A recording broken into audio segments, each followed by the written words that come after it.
बड़ी खबर प्रयागराज से, जहां पर उमेश पाल हत्याकांड से जुड़ी बड़ी खबर आ रही है। शूटर्स के घरों पर बुलडोजर चलेगा। गुड्डू मुस्लिम और गुलाम के घर पर बुलडोजर चलाया जाएगा। शूटर्स के घर को ध्वस्त करने के आदेश जारी कर दिए गए हैं। तो शूटर्स पकड़ में नहीं आ रहे हैं, लेकिन उनके घरों को गिराया जाएगा।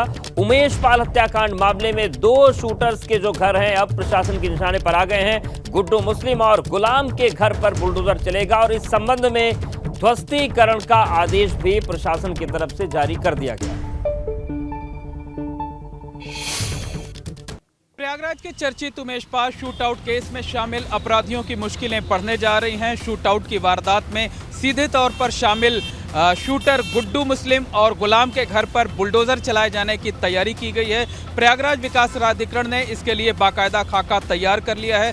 ध्वस्तीकरण आदेश जारी कर दिया गया है और ध्वस्तीकरण आदेश जारी होने के बाद अब इनके घरों पर कभी भी बुलडोजर चल सकता है। उम्मीद ये जताई जा रही है कि अगले हफ्ते इनके घरों पर बुलडोजर चलेगा। इनके घरों को बुलडोजरों के जरिए जमींदोज किया जाएगा।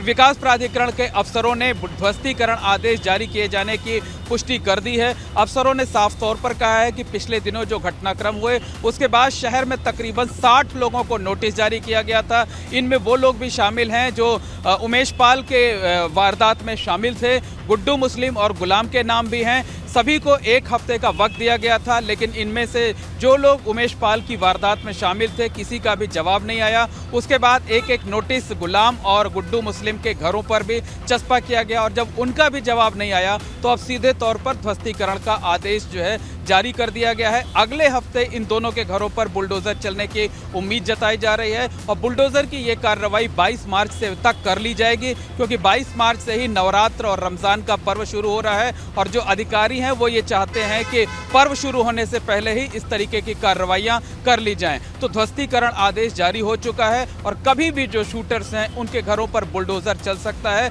उनके आशियानों को जमींदोज किया जा सकता है। कैमरामैन अनुराग द्विवेदी के साथ मोहम्मद मोइन, एबीपी गंगा, प्रयागराज।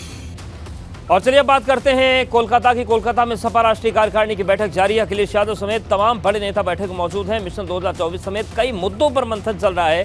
आगामी चुनाव की रणनीति पर भी यहां पर चर्चा हो रही है। तो राष्ट्रीय कार्यकारिणी की बैठक समाजवादी पार्टी की चल रही है। कोलकाता में सपा राष्ट्रीय कार्यकारिणी की बैठक जारी है। अखिलेश यादव समेत तमाम बड़े नेता बैठक में मौजूद हैं और मिशन 2024 समेत कई मुद्दों पर मंथन हो रहा है। आगामी चुनाव की रणनीति पर भी चर्चा हो रही है और सियासी इतिहास बताता है कि सपा की जब कार्यकारिणी की बैठक कोलकाता में हुई है उन्हें फायदा जरूर मिला है।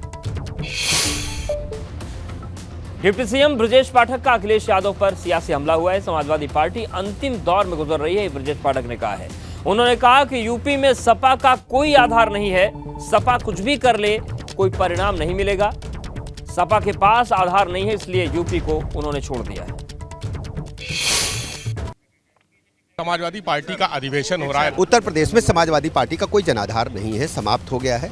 अब वो बंगाल की खाड़ी के पास अपना अधिवेशन कर रहे हैं और रसातल की तरफ उधर ही जा रहे हैं। ममता दीदी से कोई नया मतलब नहीं उत्तर प्रदेश की राजनीति का। ममता दीदी का समाजवादी पार्टी यहाँ समाप्त प्राय है और बंगाल की खाड़ी की तरफ ही जा रही है। कैमरा सुगी राजू के साथ विवेक त्रिपाठी, एबीपी गंगा, लखनऊ। यूपी के डिप्टी सीएम केशव प्रसाद मौर्य ने भी अखिलेश पर तंज कसा है। उन्होंने कहा कि क्या अखिलेश बिना स्टूल के कोलकाता चले गए।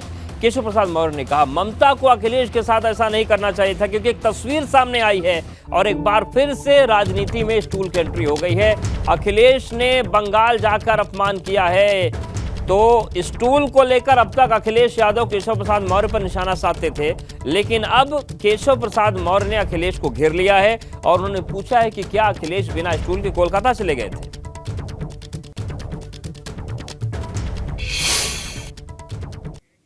एक ममता दीदी के साथ एक फोटो वायरल हो रही है सोशल मीडिया में, जिसमें अखिलेश जी बैठे हुए हैं उनके बगल में और ये कहा जा रहा है कि वो स्टूल में बैठे हुए, चूंकि स्टूल की सियासत पिछले चुनाव में बहुत हावी रही।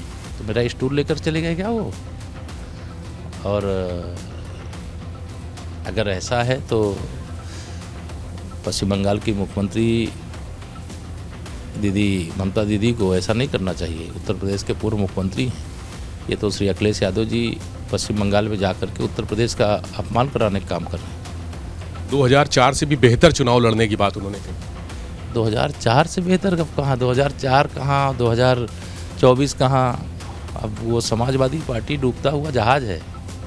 सूर्य अस्त, कमल खिल गया। कैमरा सुगी राजू के साथ विवेक त्रिपाठी, एबीपी गंगा, लखनऊ। और बड़ी खबर कोलकाता से है, जहां पर सपा महासचिव स्वामी प्रसाद मौर्य ने भाजपा पर हमला बोला है। उन्होंने कहा कि भाजपा देश और लोकतंत्र के लिए खतरा है, देश और संविधान की रक्षा समाजवादी पार्टी करेगी। और स्वामी प्रसाद मौर्य ने कहा कि 2024 में बड़ी रणनीति के साथ उतरेंगे। तो कोलकाता से बड़ी खबर है, जहां पर सपा की राष्ट्रीय कार्यकारिणी की बैठक चल रही है। सपा महासचिव स्वामी प्रसाद मौर्य ने भाजपा पर हमला करते हुए कहा है कि भाजपा देश और लोकतंत्र के लिए खतरा है, ऐसे में देश और संविधान की रक्षा समाजवादी पार्टी करेगी। कि भारतीय जनता पार्टी जो इस समय देश के लिए, संविधान के लिए, लोकतंत्र के लिए खतरा बन गई है, इस खतरे से कैसे निपटा जाए, देश, संविधान और लोकतंत्र की रक्षा कैसे की जाए, इस पर विस्तार से चर्चा होगी और रणनीति बना करके 2024 लोकसभा चुनाव में बीजेपी की सफाई की रणनीति बनेगी।